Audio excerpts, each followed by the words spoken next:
Okay, good evening, everyone. On behalf of Upward Community, it's my zchus to welcome you here tonight. And by words of introduction, I just want to share with you a machshava, a thought, to introduce the evening and introduce the organization Upward Community. Sometimes people say things that are extremely profound. They don't even realize how profound it is what they just said.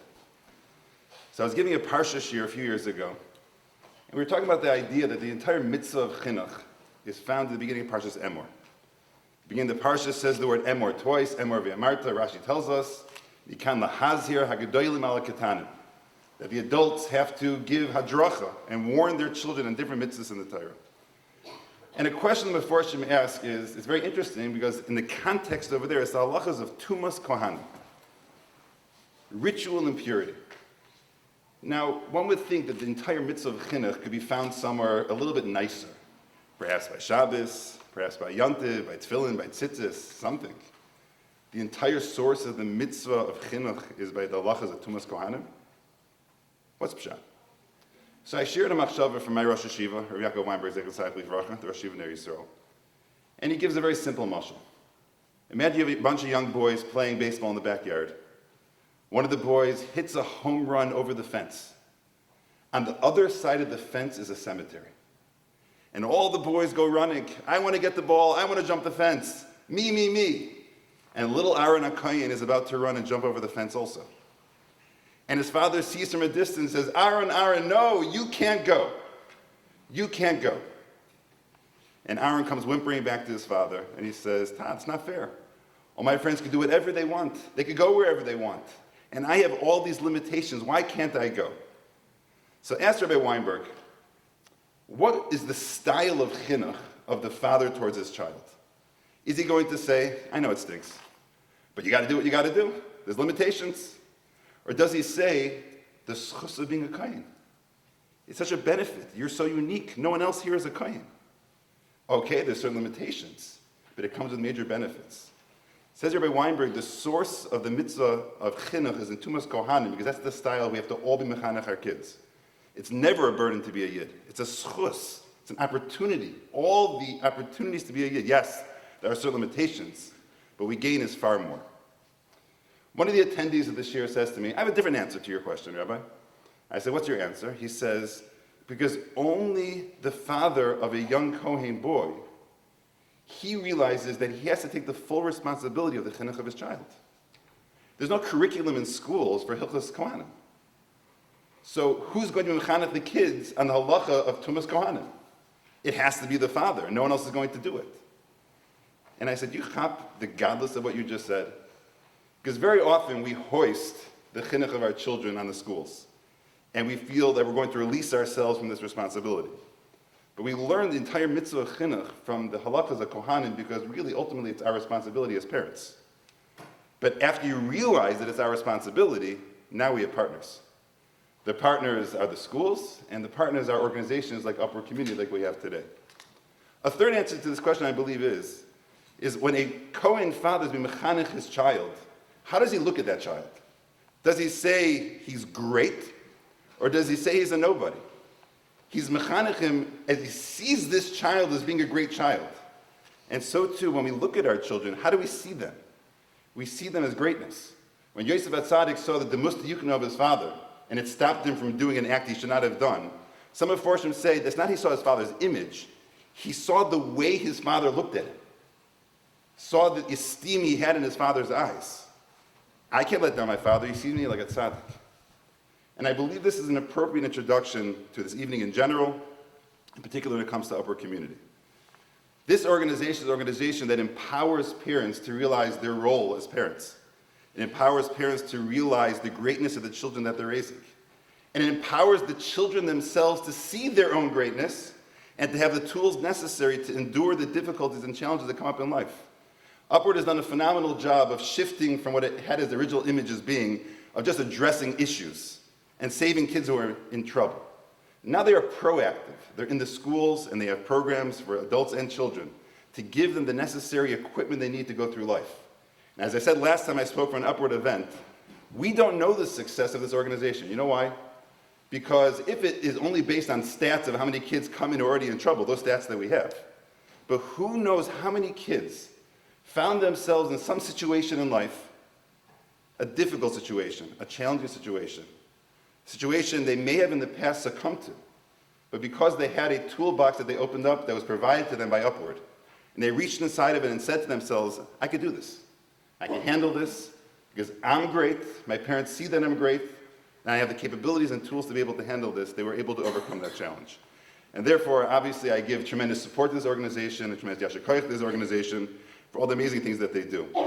The mental health support that they provide, the outlets that they provide, the counseling center that is bursting at the seams, the lounge that has dozens and dozens of kids coming on a weekly basis and enjoying and being in this type of context, and making these types of conversations real and acceptable and normal, which allow them and enable them to handle life's challenges.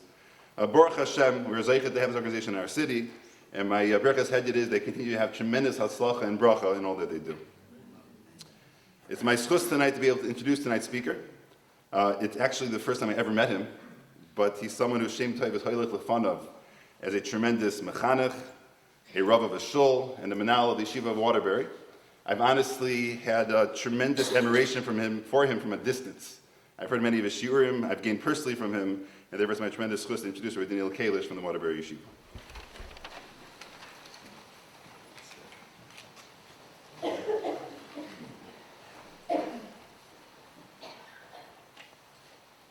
One more point, sorry. There are no cards on the seats, so those are for questions you might have at the end. Write down anonymous questions. At the end, Rabbi Kalish will address the questions from the cards that you have. Feel free to write whatever you want.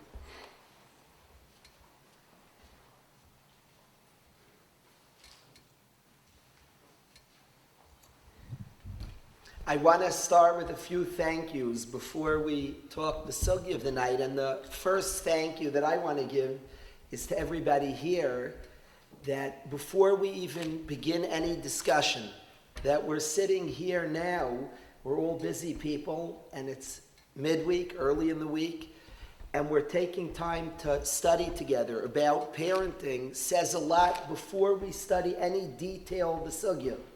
That we're sitting here, that we're together and taking time, we're saying that raising families that are loyalists to Hashem is important to us. And I'm distracted, I see Mac here, good to see you. But just that we're gathered together and taking time to sit together and learn together and study already says a lot about everybody here. So I thank every single person for coming. I want to thank the whole organization, this Upward organization. What the Rav said, Rav Robinson said, we have yeshivas, holy institutions of teaching Torah, and all of our dreams are that we understand the Torah we're learning is not relegated to the Beis Medrash, to a yeshiva. It touches and impacts our life. There are two aspects to Klal Yisrael. We have yeshivas, batei knesiyos, and we have homes. And what's remarkable about our people is we're not from in shul, we're not from in yeshiva. It comes to every aspect of our life. All the values that we study in yeshiva come to our family life. And I love organizations like this that both are mechazik, strengthen the yeshivas, and empower the parents as well. And really bring the values of home life, the values of day in, day out living, and connect it to our yeshiva experience. So this precious organization that empowers parents, encourages parents towards this precious tafkid that we all share, I appreciate a lot and wish them tremendous continued hatzlacha. I want to specifically thank Mrs. Karish, who hosted today and allowed for all the events of today.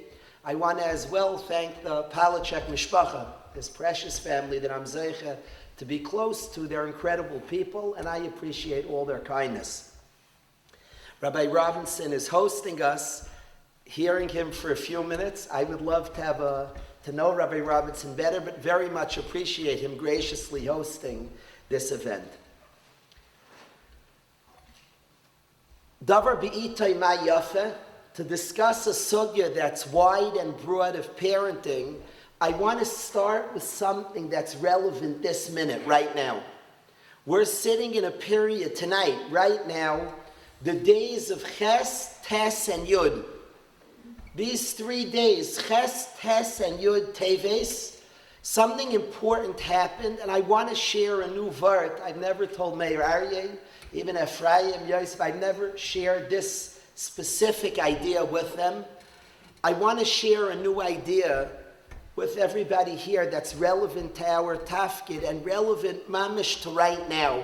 Ches, Tes, and Yud Teves tonight. We know on these 3 days, Yavan, Talmai, this king, had Chachamim translate the Torah. He made separate cubicles for a whole bunch of Chachamim, and he wanted them to translate this. Talmai said, translate the Torah. Tell us a pshat in the Torah, tell me what it means, and translate the entire Torah. We can go at length why it's such a tragedy. I don't want to talk about that barichos now, the tragedy of the translation of Torah. Chayshech, tremendous darkness came to the world. Chazal compare it to the Chet HaEgel. As a huge fan of Art Scroll, it makes me wonder, a translation of Torah, like what's so bad to translate Torah? Why is that so bad? It almost looks like the disseminators of Torah. We just got through 8 days of Hanukkah describing Yavan, their desire, lashkichem Torah secha, that we forget Torah. Then we go into a tainus on Yud Teves that they wanted to translate Torah. They sound very interested in Torah. What's wrong with the translation? It's remarkably sinister. This is the first year I can proudly say I'm angry at them. I'm angry at Yavan, and it's so sinister. If you knew how sinister, everybody looks laid back, you would get more frustrated if you knew how sinister it is. Moshe Aaron, if you knew how sinister they were for translating Torah, even smiley, Moshe Aaron Blanda, even a smiley, positive person, you'd be upset. I want to explain it for a minute. Hagam, it's not what I want to talk about at all. But I'll just tell you what's so sinister. Hashem's Torah talks to you and I and every single Yid at every single point of our life. There's a message for us. Hashem is constantly talking to us in His Torah. Ever relevant to every Yid and to every situation of our life. The Torah is relevance. It's the Dvar Hashem whose Dvarav is Chayim V'Kayamim. The Torah is the Dvar Hashem who's constantly talking to us. I have a friend, this is a mashal, it doesn't need this dramatic story. I'm only saying it because my friend's father was nifter today. So I want to say a story about his son as an ilui for the father. My friend has a stutter. He learned in Yeshiva Bayas. And he has a stutter. I'm not giving away a secret. He wrote a book called The Gift of Stuttering. His name is Moshe. He was there in my Sharon's days. His name is Moshe. He calls himself Mo. As he explains in his book, to say Maish is hard for him. He stutters. So he calls himself Mo. He's a Talmud Chacham. He gives a daf yomi. He speaks publicly all over. Lives in Eretz Yisrael with his wife and 5 children. A beautiful Yid. And Maish was getting, Mo as he's called, was getting his aliyah for his afruf. And he's frightened to get an aliyah is very, very scary. The Torah is easy for him because he could sing without a stutter. But the brachas on the Torah are murder. And he was in front of his future in-laws, his grandparents-to-be as well. And he was very scared. He went up to the Torah. He felt faint. And on the way up, he said to Hashem, I beg you, help me. I feel so scared. I'm going to stutter. I'm going to sound like a fool. First impressions. I beg you, Hashem, help me. He gets to the Torah. The guy pointed, the Baal Kaira pointed to the place, and he's supposed to kiss it. He couldn't see straight. He didn't lift the talus, so the Baal Kaira is wondering what's happening. And the Baal Kaira read him the words that he's about to say, the first words. Maish is getting his aliyah. And the Baal Kaira says to him, and normally you just point to the words, and the Oila kisses it with his tzitzis. But this Oila was swooning, he was feeling faint. And the Baal Kaira, instead of just pointing, says, Vayomer Hashem el Moshe al tira. God said to Moshe, don't be afraid. He felt a hug and a kiss from Hashem. That's a dramatic story, but any learner of Torah, the Torah is speaking to us presently, to every single learner. And every time and all the things we learn, it's ever relevant. Chachmas Hashem. Yavan, who doesn't believe in Chachmas Hashem, they don't think we're shaykh, they have Chachmas Ha'adam, say, give me your smartest man and tell me a translation. Sinister. I'm watching my children connect to Torah, and I'm amazed each one has a style that energizes, that excites them. Psukim that talk to me and say something different to each of my sons. The Torah speaks to each of us uniquely, and it's supposed to. Each of us have a perspective on Torah. Each of us have a part of Torah that resonates by us, that excites us. What Hashem's saying, how He's saying it. And Yavan wants, give me one smart man, give me your smartest, and I'll enjoy that Chachma, but that's not what Chachmas Hashem is. One Pirush is wonderful, that's a Pirush, that's an explanation, and that's wonderful. But the Dvar Hashem, the words of Hashem, that resonate and speak to every Yid, that's Chachmas Hashem. And that's what Yavan doesn't understand and can't understand. So they put Chachamim in different rooms, and they say, you're the wisest, give us a translation of Torah. And these Chachamim knew if they would write the Torah, they have to make it clear to this particular king. And they made some changes. Hashem made an ace that each Chacham made the exact same change. And they made some changes in the Torah. I wanted tonight, just as an introduction to our conversation, I want to discuss one of the changes all the Chachamim made and share a new pshat, a new idea perhaps. It's based on Svarim, but a new idea that will help us in our mission. Moshe Rabbeinu, and this is the change that all the Chachamim made, every single one in their cubicle, who was translating the Torah for Talmai, made the following change, mamish on these days, Yud Teves. Hashem comes to Moshe Rabbeinu, and Hashem says, Moshe Rabbeinu, it's time to take the Yidden out of Mitzrayim. Moshe is in Midian with his wife and children, and Hashem says, I want you to go back to Mitzrayim and take my children out of Egypt. And Moshe Rabbeinu, of course, follows the Dvar Hashem. After much discussion, he follows the Dvar Hashem. And he's going to Mitzrayim to take us out of Mitzrayim. Now the Psukim say Moshe Rabbeinu had a very interesting mode of transportation. He had a very interesting, I don't know a lot about vehicles. I spent time today with Eitan Palachek. He's a bucky in cars and vehicles, and was trying to teach me the difference between a sedan and an SUV. I learned for the first time tonight. But he was telling about different vehicles, what's what. And Moshe Rabbeinu came in a very specific vehicle to take the Yidden out of Mitzrayim. He put his wife and children, they were noisei al hachamar. They were riding on the donkey. That's what the Psukim say. He came noisei al hachamar, riding on a donkey. Now a donkey is a jalopy. A donkey is a cheap mode of transportation. And Moshe Rabbeinu came in a cheap car to free the Yidden from Mitzrayim. Now we are slaves for decades, slaves working hard, languishing in Mitzrayim. And you would expect our Mashiach, the one freeing us, you would expect to show up. He's trying to encourage a deflated people. He's trying to encourage a people that's stuck in Mitzrayim. You'd expect him to come in a fancy vehicle, beautiful cars, with great power and great fanfare, and say to us, Chevra, I'm going to take you out. and we would see his cars, his entourage, all the glory that he came with, and he'd be believable. But no, he shows up in a station wagon with, instead of there's like a hanger on the front of the station wagon. There's like one of the windows, instead of the normal window, has like a black garbage bag. He came noisy ala chamar.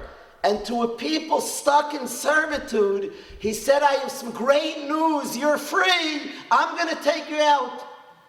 What is the inyan that he was noisy ala chamar? But not just any donkey. Chazal say, doesn't say al chamar, al ha-chamar, the famous donkey. What's the famous donkey? The same donkey that Avram Avinu rode to the Akedah, and the donkey that Melech HaMashiach is asid to come and take us out of Galus, the very same donkey. And that's the donkey that Moshe Rabbeinu showed up on to Mitzrayim, the jalopy. Now to tell Talmai, this king, this Yavani king, that Moshe Rabbeinu came in a jalopy, he wouldn't look at Torah, he wouldn't understand it. So to Talmai, they didn't say Moshe came on a donkey. You're not allowed to change anything in the Torah, chas v'sholem.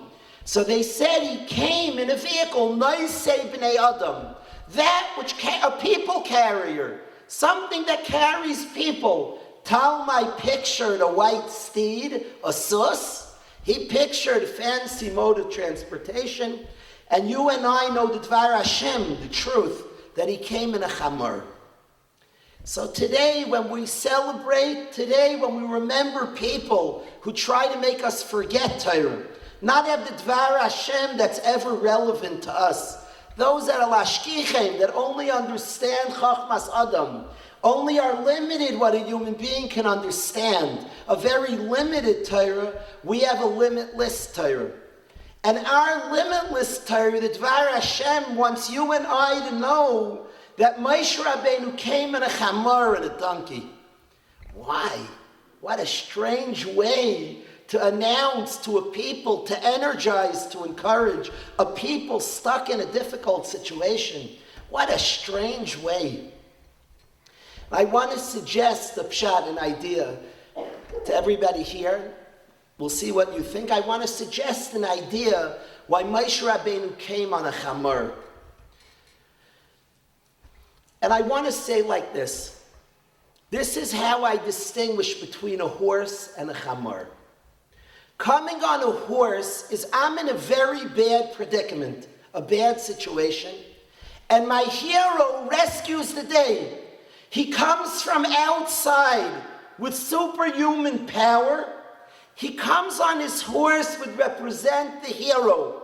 I'm stuck, I'm in a difficult situation, and the hero from outside my situation rides in on a horse and saves the day.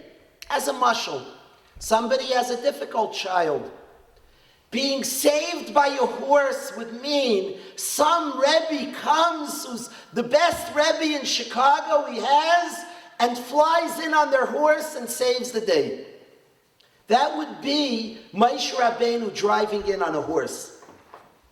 What's represented that the one who saves us from Galus, what's represented that Mashiach's going to come riding a jalopy, Naisei ala chamar, is that Mashiach, the salvation, the Yeshua, from difficult situations, does not arise outside the situation. The Yeshua is not a hero who had a horse. We're all like stuck in poverty, stuck in danger, and a man who's outside of our difficulty comes in and saves the day. That is not how the Yeshua happens. He's riding a donkey, which is a vehicle, which is an item that seems to represent all our tzaros, all our challenges. It's the poor man's transportation.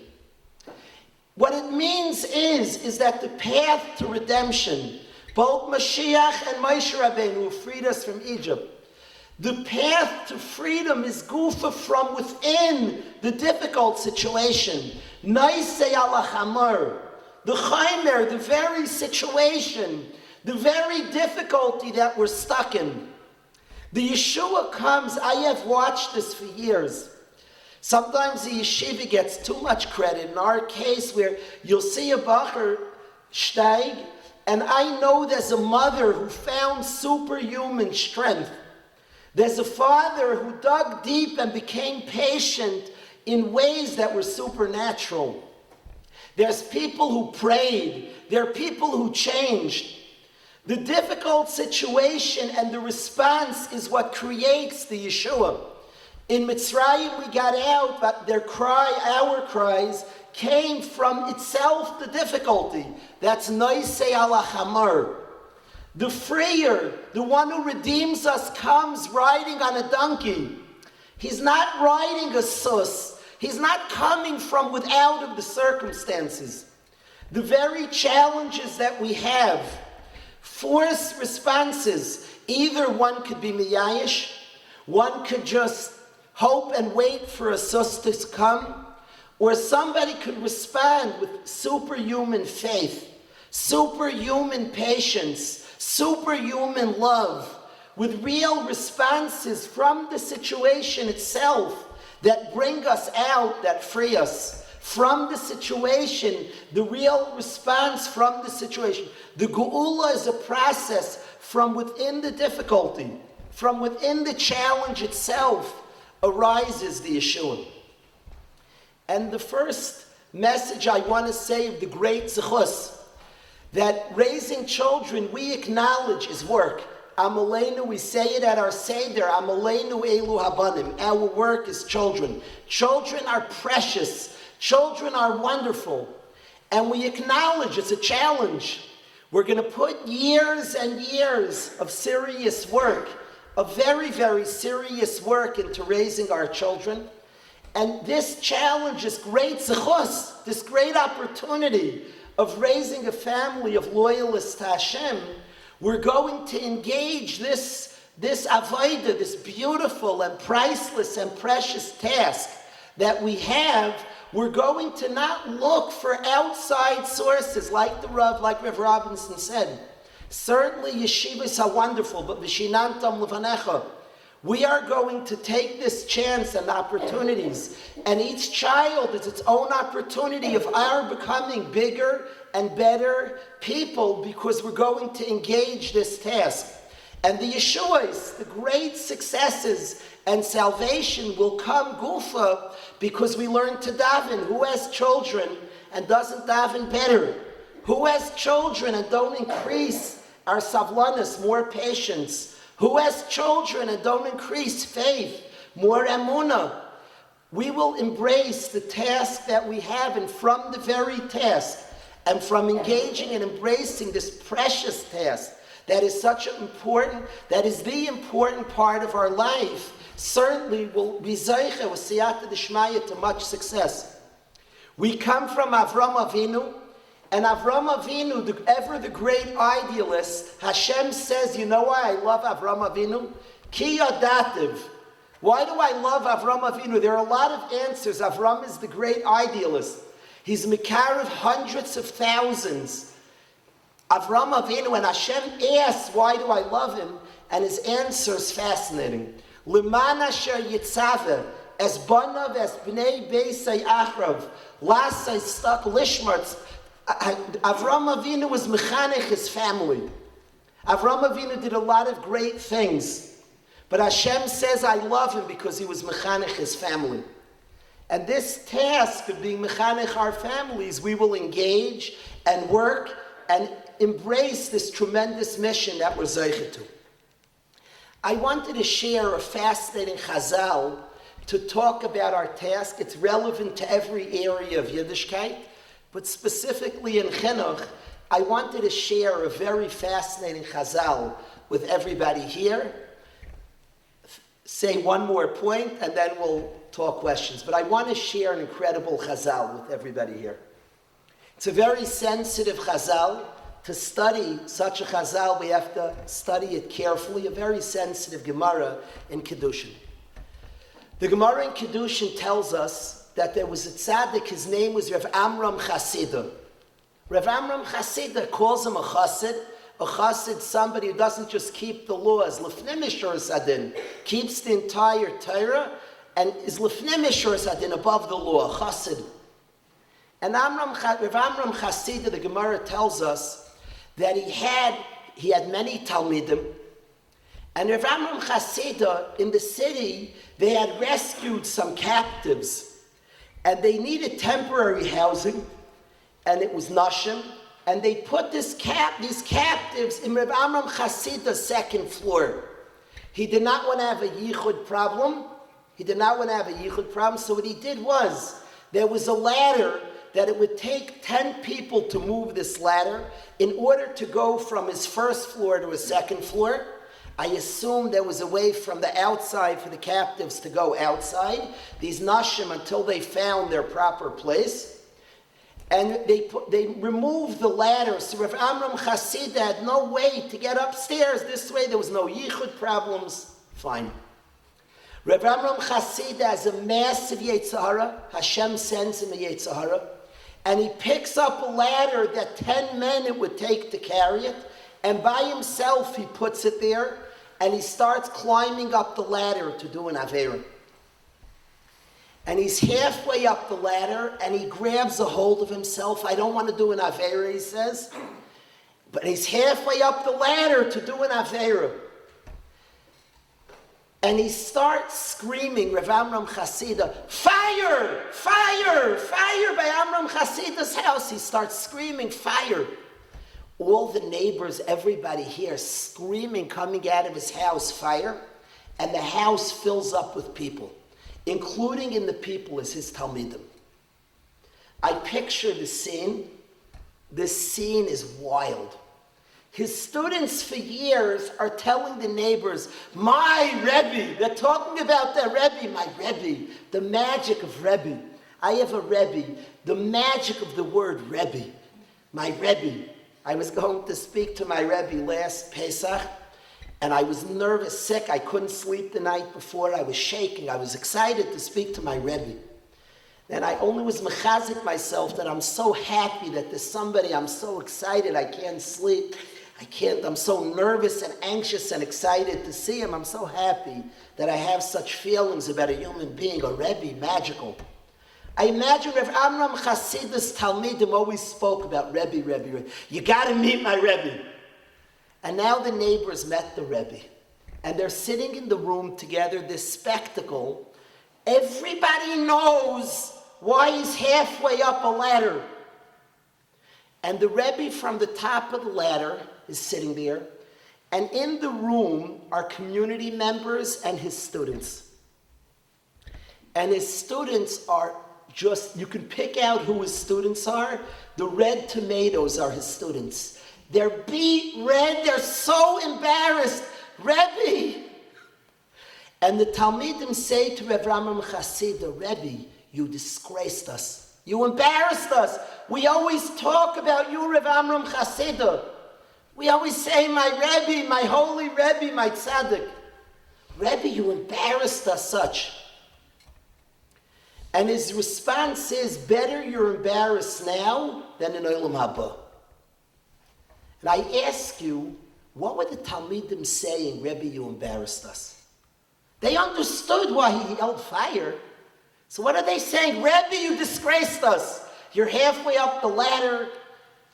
What did they say to him? Rebbe, you embarrassed us. I hear. What was he supposed to do? They knew why he yelled fire. It was very self-evident what happened. Everybody in his house understood the story.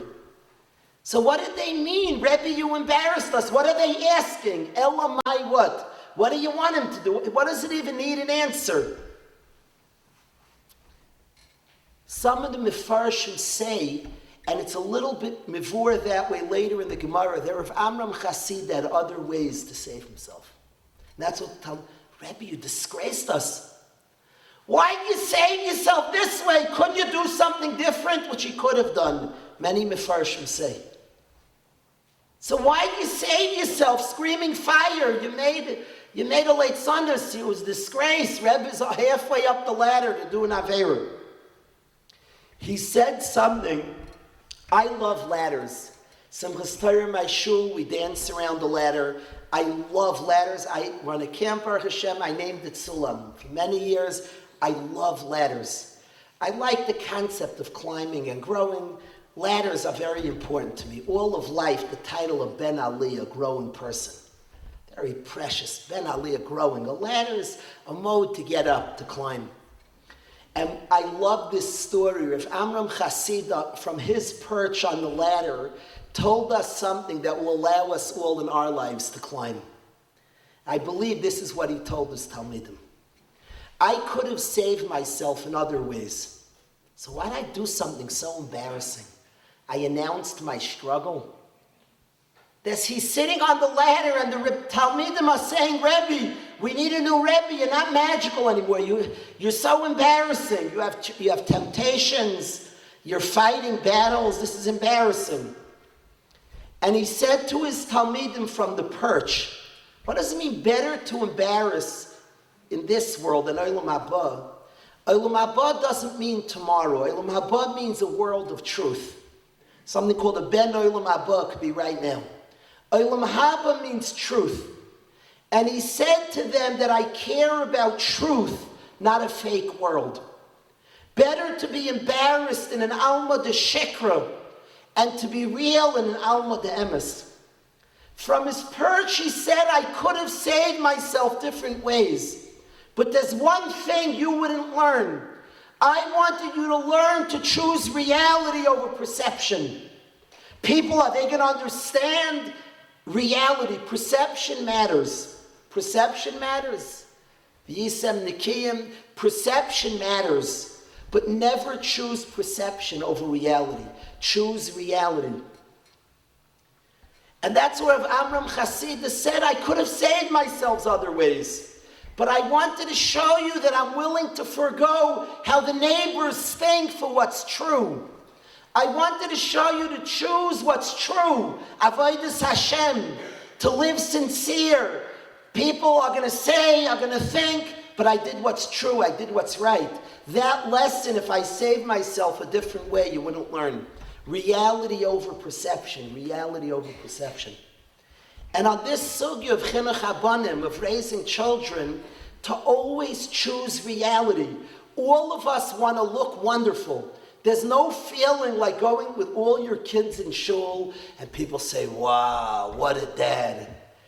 There's no feeling like the mom surrounded by all her daughters who look like perfect b'nais Yisrael, and people say, what a mom.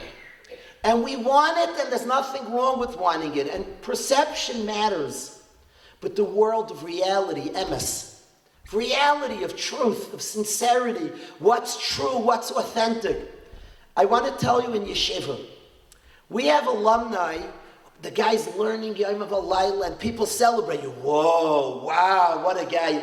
Your biggest successes are often the ones that people don't know.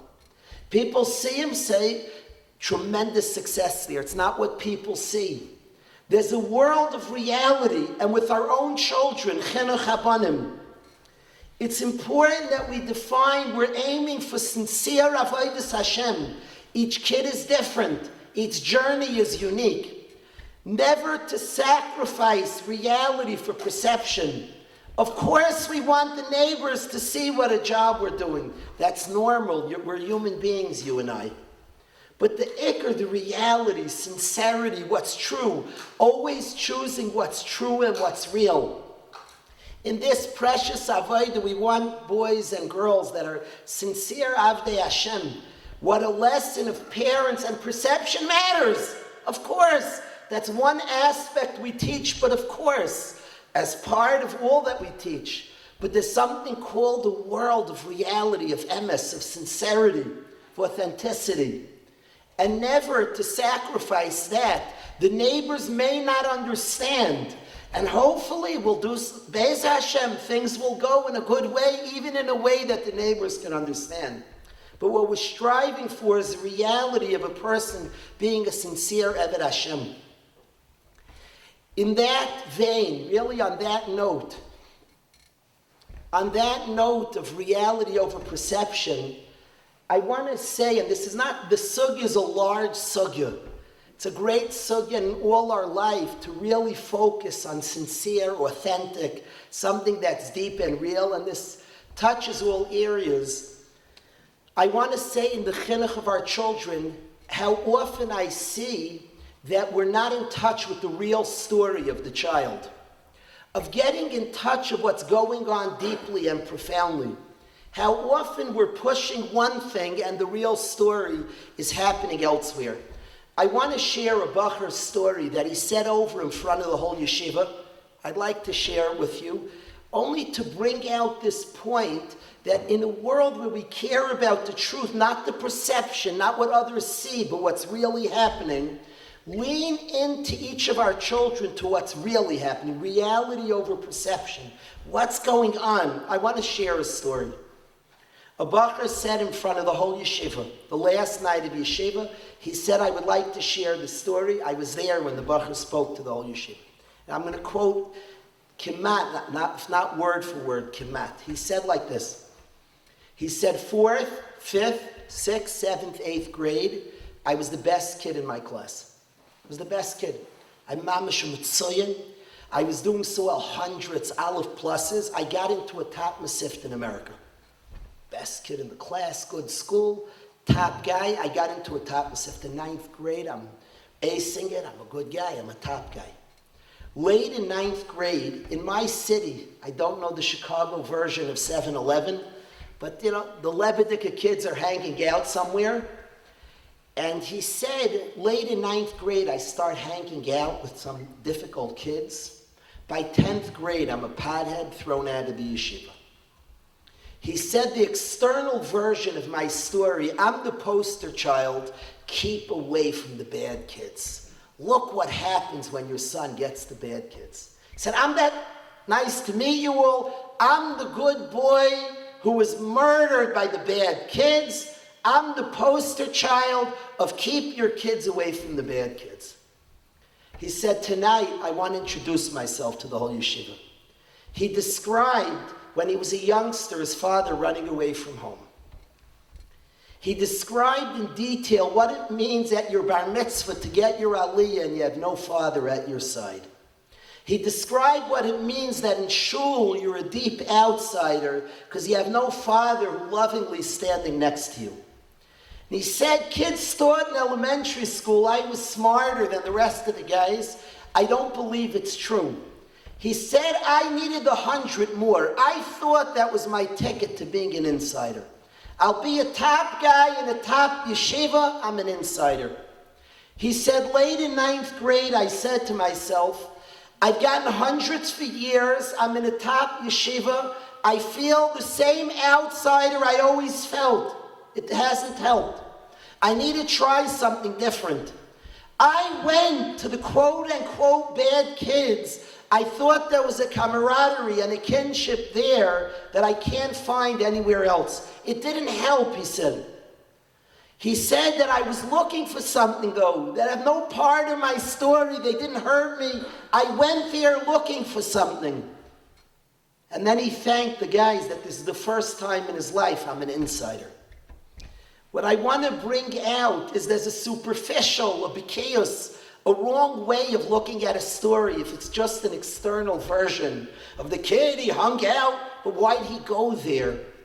And as parents, to be aware, to learn a sugya b'iyun, to study something in a way that we have access to the real, what's happening by our child. The neighbors won't know. Rebbeim won't even know, but a good mother and a caring father would know. And our job as parents of profoundly leaning into each of our kids that we're aware of the real story. It's just too often that we're being mechanech and we're screaming about something and we're missing the story that's happening. In a world of chinuch that people are focused on a person, on who this person is, and an honest, sincere journey of Kirvas Hashem, the focus is to get the real story. What's happening here? What's the person feeling and experiencing? To really, really get it and lean into the story of what's happening with each of our children. Reality over perception, truth and real, not what it appears externally.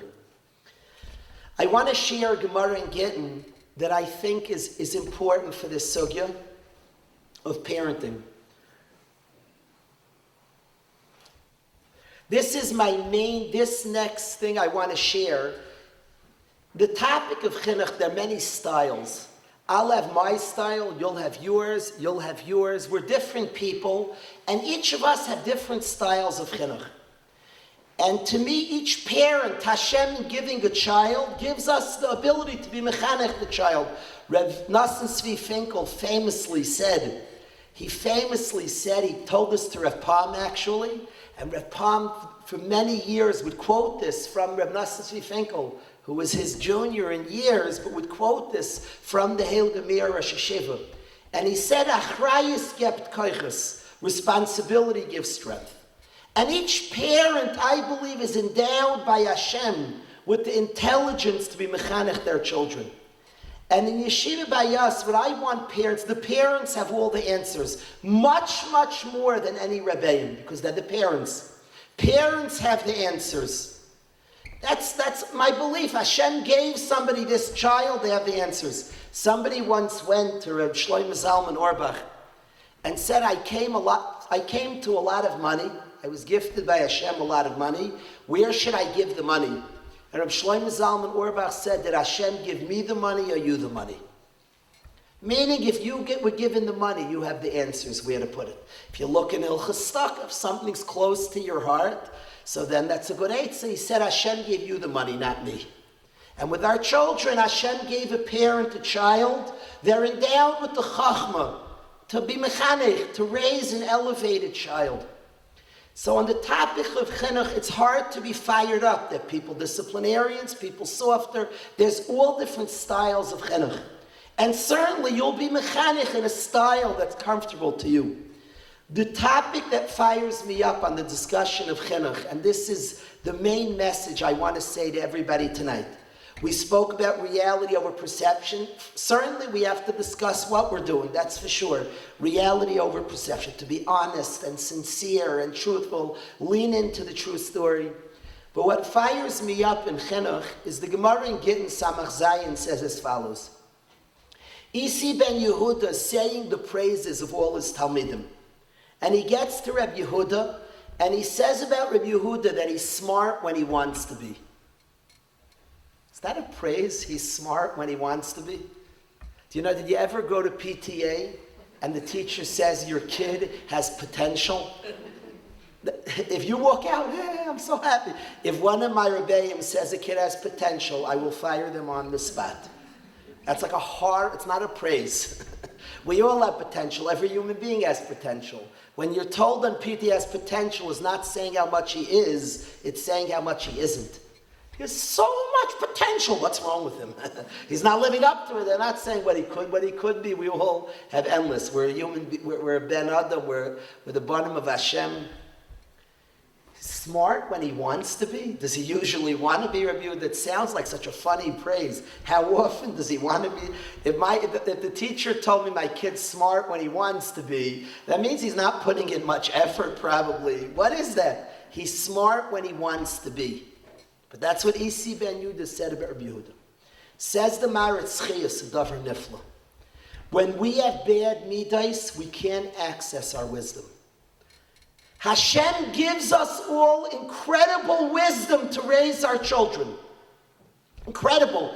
People, I have seen fathers and mothers, ge'oinus, brilliance, shtiklach Torah. For every child we have brilliance. But we need good midas to access our chachma. When a person's bekas in anger as a mashal, ksilim b'cheik, it says that kas b'cheik, ksilim yanuach. Person has anger in the lap, a fool is there.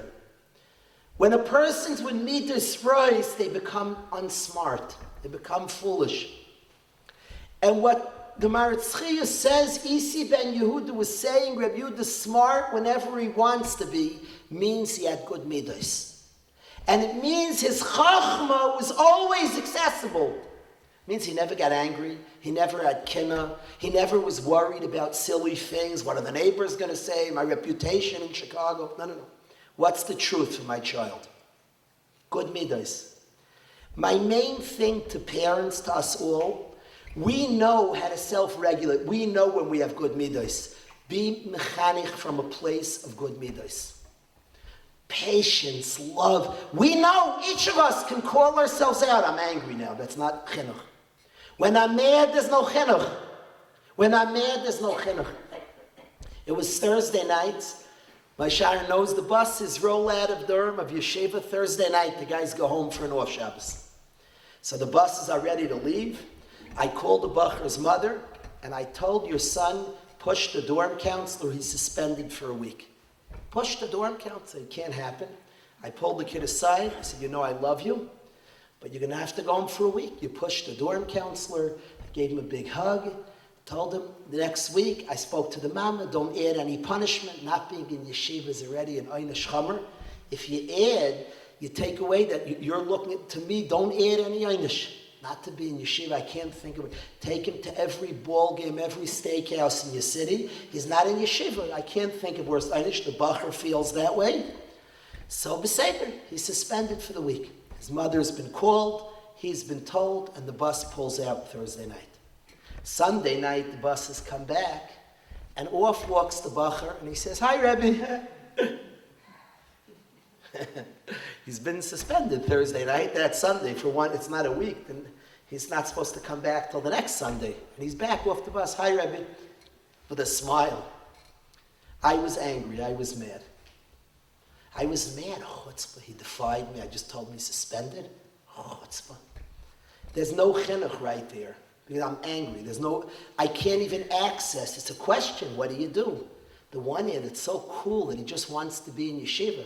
He's not accepting suspension. He's not yippee. He's invited every steakhouse. Go enjoy home. No. I want to get back to yeshiva. On the other hand, you can't have chaos. Can't be. When he pushed the dorm counselor, he was suspended. So you have to think about it with chachma. I can't access chachma. I'm angry. He defied me. It's personal. So everybody has their tricks how to get to a place of good midos. Everybody's unique. I call my wife, I Baruch Hashem, a good family. Call up and we schmooze. I didn't tell her what happened. I told maybe about the Mets. She doesn't care, but whatever. Maybe that will put me in a bad mood. Whatever it is, do what it takes to get back to good midos. You can't be mechanech from bad midos because there's too much chachma we have to access. When we get to the chachma, when we get to good midos, we can access an intelligent decision.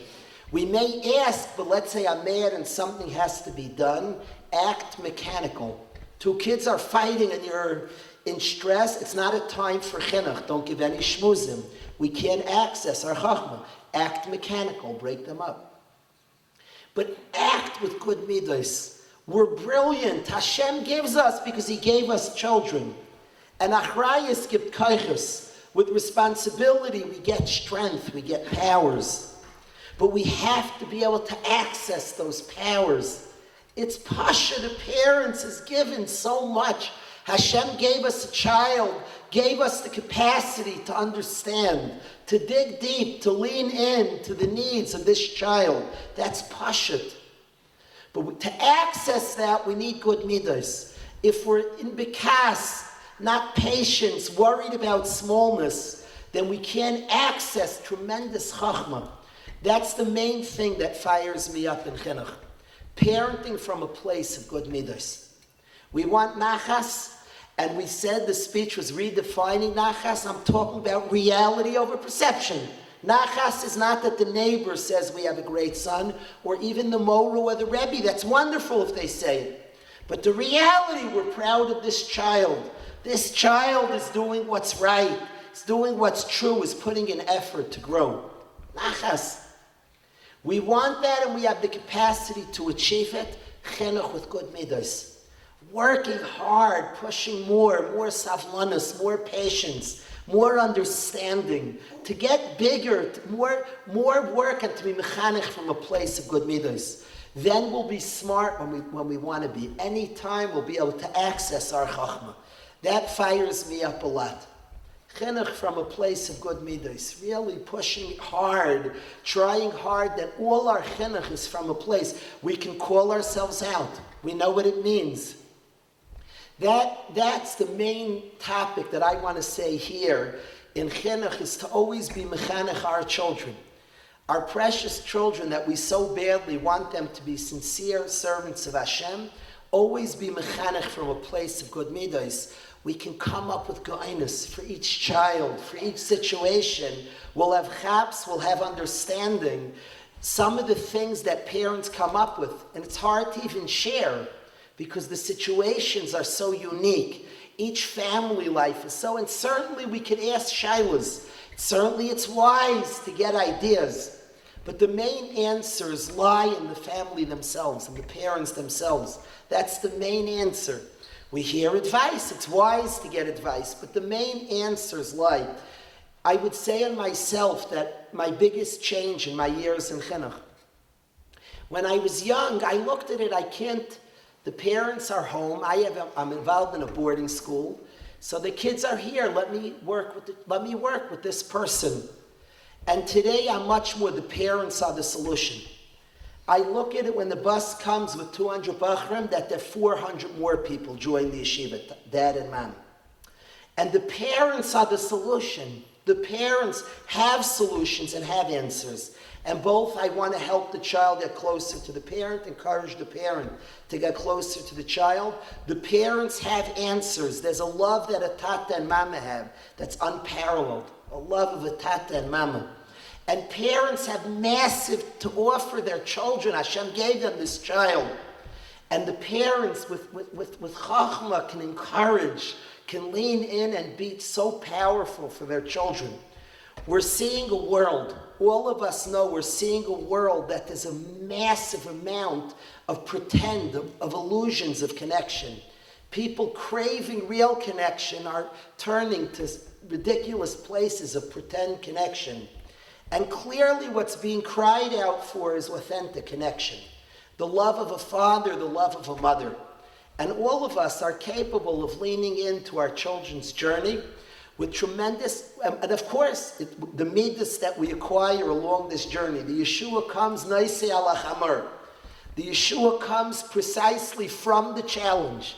It's not separate, it's not a sus. From the challenge itself, from the savlanas we build up, from the tefillas that we create within the situation, the Yeshua's come. All of us should be zeicher, to be mechanech our children and our families with midas tovos. That's my bracha to everybody here. There's more topics we could speak about, but let's stop for questions.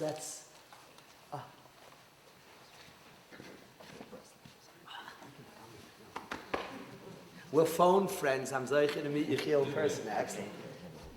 Please. Good evening, Yechiel Bressler. I'm the Educational Programming Director at Upper Community. I just wanted to take a brief moment now that the main presentation has been incredible, and I'm sure all of you have many questions. As some have already been collected, please feel free to go ahead and take a moment to write them down, and Rabbi Kalish will be here all night answering questions. But while we're doing that, I just want to say a few quick thank yous. First and foremost to Rabbi Kalish for coming. As he mentioned, we're phone friends. I've been zoche the last couple of weeks to be able to be in contact with Rabbi Kalish to arrange these today. And to my own regret, I actually had to be out of town for most of the day, which is why I walked in late if anyone noticed. So I missed some of it, but I've heard amazing raving reviews already, so thank you, Rabbi Kalish, so much for coming. And on the note of how busy Rabbi Kalish is, we thank also our liaison to Rabbi Kalish, Mrs. Chana Palachek, for arranging and for enabling us to make sure that Rabbi Kalish was here in person and gave us the opportunity. I also want to thank Rabbi Robinson and the core of Robinson for opening and for hosting as well. And finally, to my entire Upward team, I know this is usually my responsibility. It was nice to be able to put that on others while I was out on vacation. Now, hopefully, everyone's had their chance to write down the questions. If there are any more cards, feel free to pass to one of the Upward staff members, and Rabbi Kalish will continue with questions. Thank you.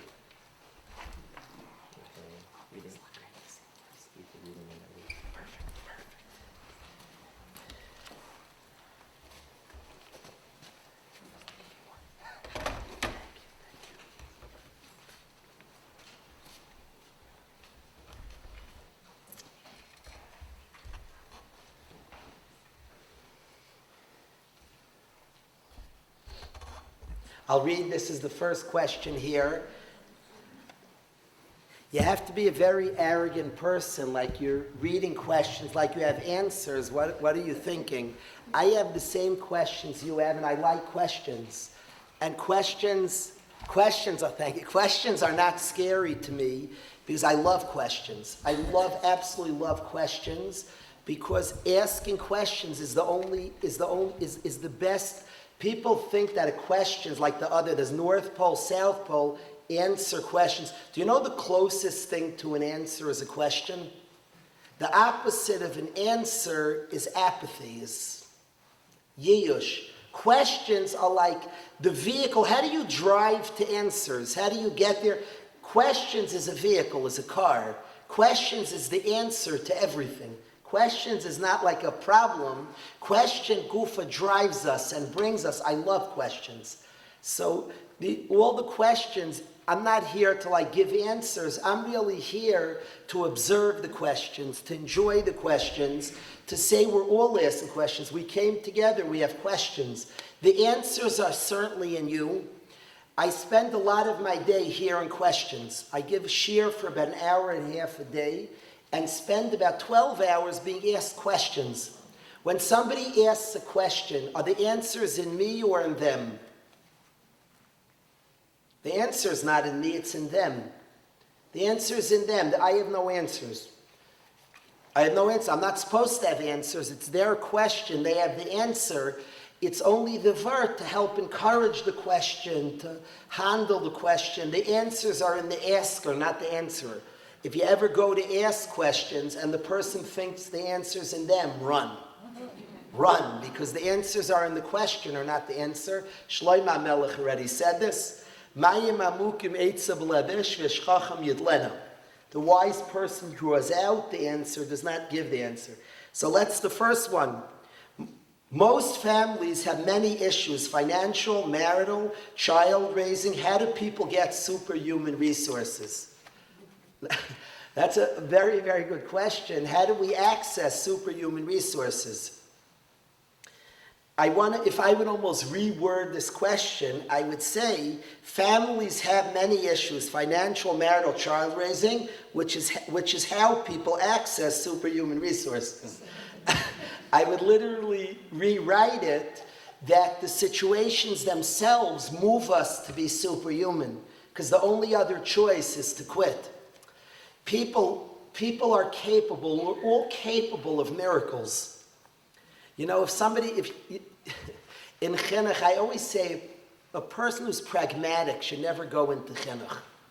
If you're pragmatic, you don't believe in miracles, then you shouldn't be involved in chinuch, which means you shouldn't be a parent. All of life we're asked to be miracles, to be miraculous. We all have natures. We all have natures, and our natures are limited. This one gets angry by nature. This one is late by nature. I relate to that. This one they're all people. We have natures that are flawed, every human being. And we're put on this world to be supernatural, to be past nisyanis. The word nisayon, nes, miracle, and challenge is the same word.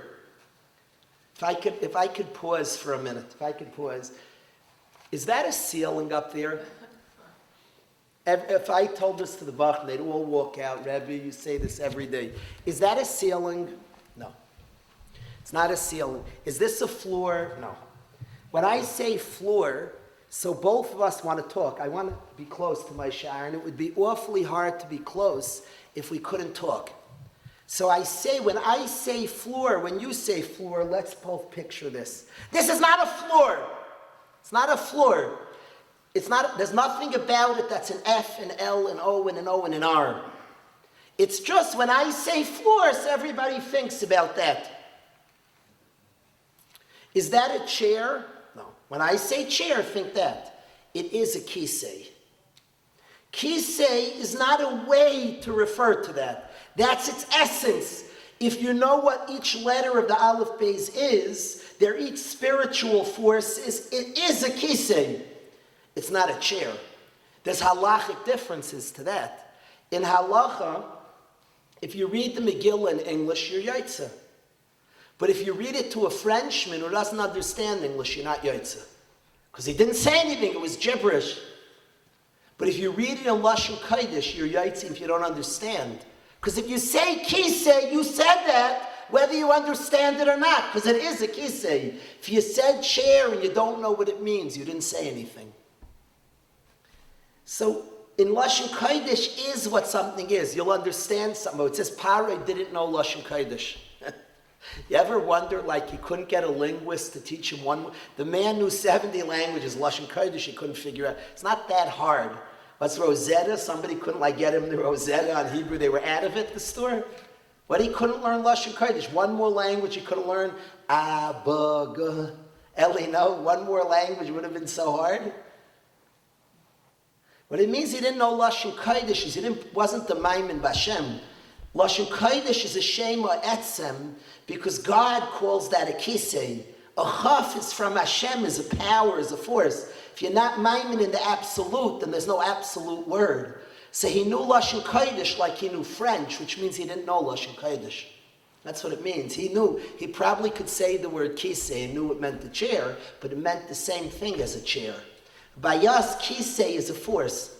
So Nun Samach, if two words have the same word, miracle and challenge, Nun Samach is a miracle and a challenge, then they're the same thing. They have to be because they're both a Nun Samach. Spiritually, a miracle and a challenge are the exact same thing. They're the same thing. You're going superhuman. And by the way, challenges create miracles. They create us to be superhuman. And with prayer, with much prayer, we need siyata d'shmaya, with much prayer, we could be superhuman. We could be oimid ben esayin, and we could be superhuman. That's pashut. Every mechanech knows. You see people do superhuman things, increase their capacity. It wasn't shayach, superhuman. So I think this question, this tremendous question, we seem to have things and like, this is, Hashem sent me this. He wants more from me. He's asking more. He's pushing me further. So the very challenge is asking me to be superhuman. So this question is priceless. It's delicious. This is the question we all, how can I? Could I do this? And clearly Hashem's saying, yes, let's go. And every challenge we have is a great call to be superhuman, to dig deeper, more savlanus, more patience. I like this question. I like this hakara. When Hashem, Yaakov bikesh Yaakov leishev b'shalva, we have times, Hashem, I need just, let things just flow with, why do things have to be hard? Why does it have to be hard? It would be so tragic if it just flowed. We'd pat ourselves on the back, Dan, proud. Challenges make us rise, they make us dig deeper, demand more of ourselves. They don't allow us to be stagnant. They demand that we put in more. So I like this question a lot.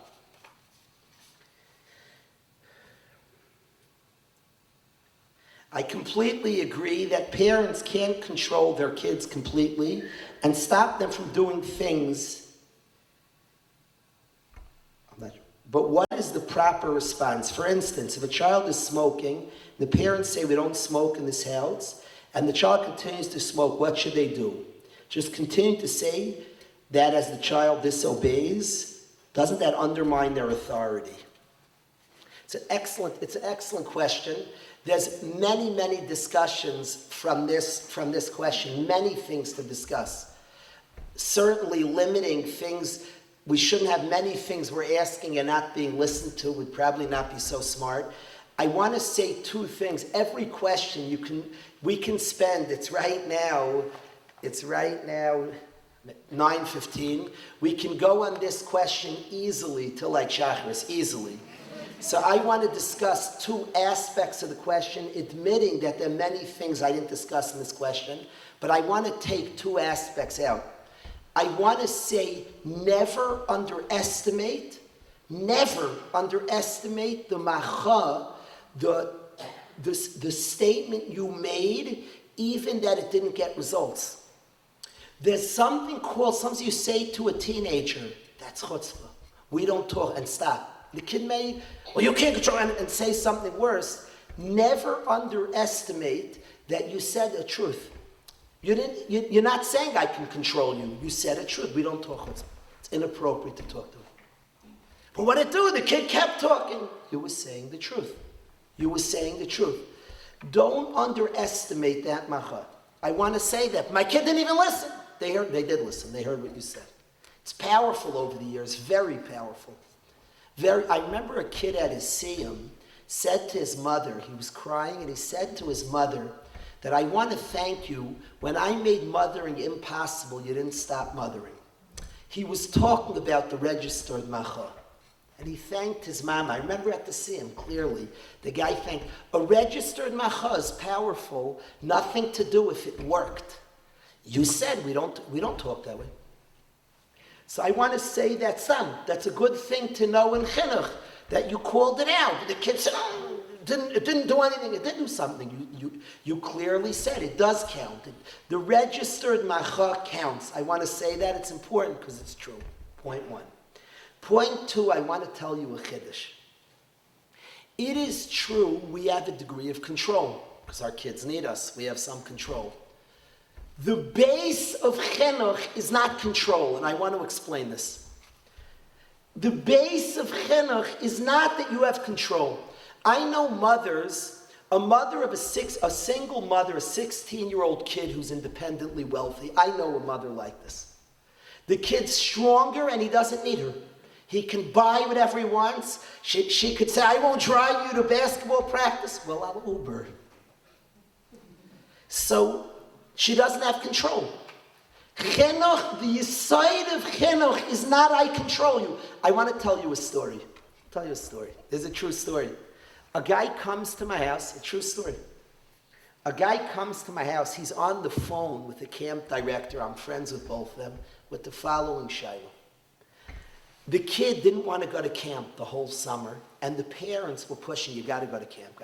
And every morning it was a fight, you got to go to camp, I don't want to, you got to go, and they forced him. One day, the kid looked very mischievous. The parents said, you got to go to camp? He said, okay, and he smiled. And both parents look at each other, and he hops on the bus to camp, like mamash geshmak.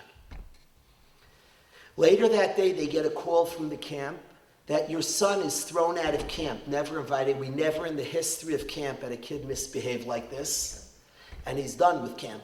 And that two people are friends, and I'm friends with both of them, the head of the camp and the father. The father says to the kid, you don't understand. I force him to go to camp. And what my kid is really saying is, you can't force me, I'll get kicked out. What are you going to do about it? So please don't kick him out to show that he does have to go. And they came to me with the shayla, the two friends. The head of the camp, I hear what you're saying, but I want to say something. When a parent says, well, I have control, I said you have to go to camp. Kid says, you can't control me. The base of chinuch is not I can control you. You don't have to be nervous. That's not the power behind chinuch. Well, if you don't, it's not the power. Could they really force him to camp?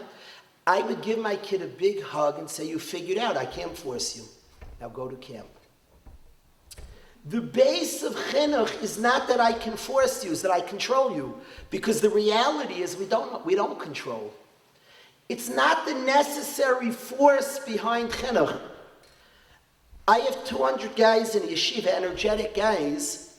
The power of any chinuch, and at the start of the year, I see some kids come, what are you going to do about it? They think that I'm like battling, I can control, no you can't. I can't do anything about it. Who said I could? That wasn't to do with anything. It's not the side of chinuch is not I'm stronger than you.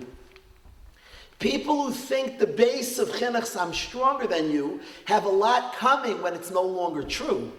What happens then? It is not the power behind chinuch that I can control. It's simply not the force of chinuch. Great to see Rabbi Martha. It's not the force of chinuch. So this, I completely agree that parents can't control. There is a degree of control we have that's not the force behind chinuch. If I would say to my son, you did that, I'm not going to bring you to soccer practice. Well, I'll Uber then. So, well, I won't let you get your money to Uber. Well, I'll go to the bank and walk. It's not a discussion. I'm not going to drive you because I want you to take notice, to do different. Well, I'll Uber, please. Can I Uber? I'll pay for the Uber. I wasn't saying I can control you. That's not the basis behind chinuch. Kids will respond. Well, what are you going to do about it? That's not. Well, you can't control me. Correct. If your kid is really precocious and discovers younger that you can't control them, you have a very smart kid. You can't. So we can't control us, do anything. Now still be a parent. And still be a parent. It's not the basis behind chinuch. Nobody has to panic if they discovered, I can't control my kids. We can't control our kids. It's not the power behind chinuch. It's never people who make that the discussion are missing chinuch. Now you have a kid, it happens to be you could control. That's not if that's the aside of chinuch has nothing to do with that. That's not the force behind chinuch. That mother of the 16-year-old who's independently wealthy and stronger than mom could be the best mechanech in the world. The power behind her chinuch is not that she can control. The power is she's mom. The power is he's dad, has a love for the child that matches nobody in the world. And the power is that a kid cares about mom and dad. And mom and dad loves their kid, and that's a powerful, and there's something called kibbud aveim. The powers have nothing to do. So any type, well, what are you going to do? There's no need to respond to that. I wasn't saying I could do. I wasn't saying I can control. We're not on this. When a kid ever gets into that, well, I'll just do. I wasn't saying I can control you. That's not even the basis of any type of chinuch. So I think that's an important part of this question as well. Those are the 2 points I'd like to make from that question.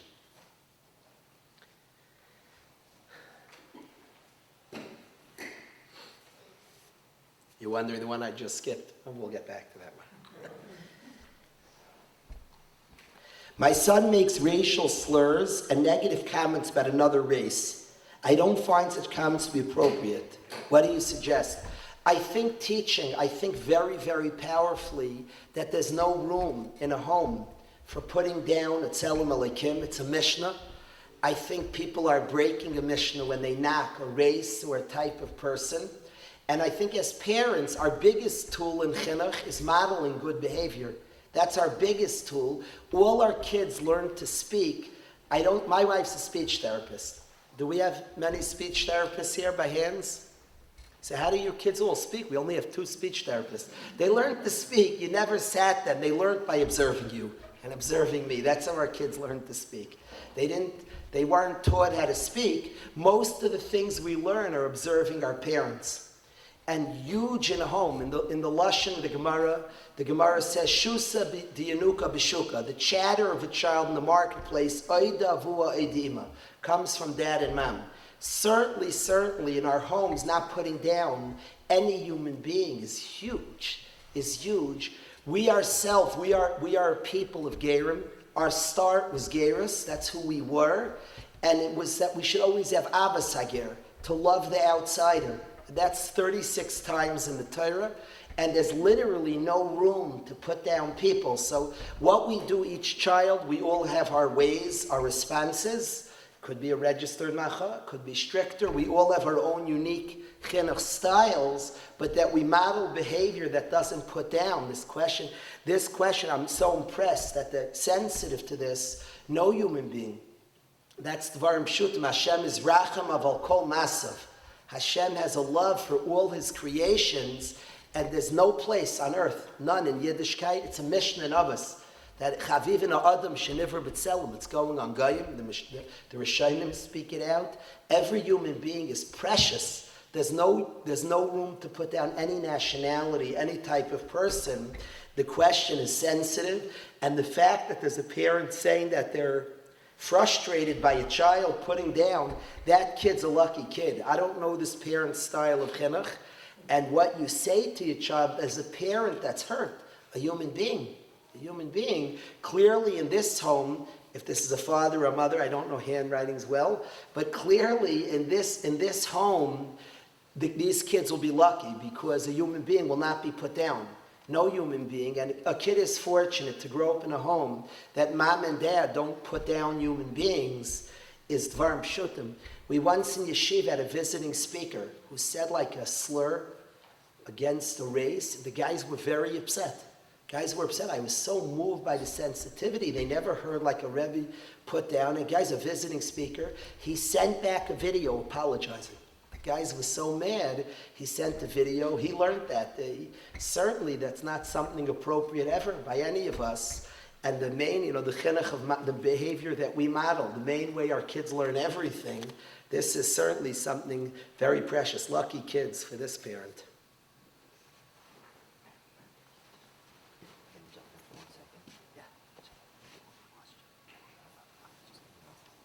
Please. We know the time is getting late, and we want Rabbi Kalish to stay here all night. There's a whole stack of questions. To be respectful for time, we will let Rabbi Kalish answer one more question. It is a good opportunity for ourselves to plug. I haven't gotten permission from Rabbi Kalish yet, but hopefully by now, so many of you know that we have a Upper Community podcast.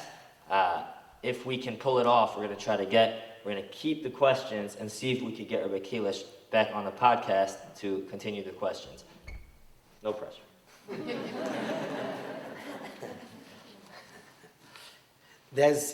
We'll do this as the last question. The questions are fantastic. Really, I would not skip one if we had, but we have time for one more question. So I'll read one question and then we'll do two more, but one from the crowd if somebody wants to ask or a comment, and one question from here. The question here, should sending a high school age boy out of town to yeshiva be plan A or plan B? That's a fantastic question. And keep in mind, you're asking a menahel. I run a school that's only for boarding kids. So you ask me, I say keep your kid home. And very simply, Reb Shmuel Kamenetsky, the Gadol Adar, who runs the Philly Yeshiva and started it, I've spoken to him and he begs parents, keep your kid home. And I do say in younger grades, there could be factors where it's not possible.